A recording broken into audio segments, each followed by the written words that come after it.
لو جينا نتكلم عن اي حاجه في حياتنا عادي يعني اتس اوكي يعني، لكن لما نيجي نتكلم عن القروش او الشاركس عامه لا، احنا محتاجين وقفه هنا يا جماعه. القروش من اخطر انواع الاسماك اللي ممكن تقابلها في حياتك، ده لو قابلتها يعني.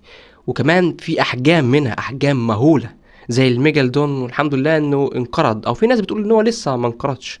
لكن الاقوى بقى من اسماك القرش الحيتان. الحوت يا جماعه بيزلط على طول ما بيفرقش، هو لسه هيمضغ بقى ويوجع دماغه فمش هيفكر يعني.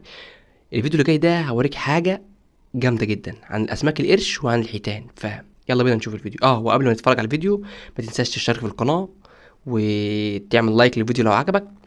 يلا بينا.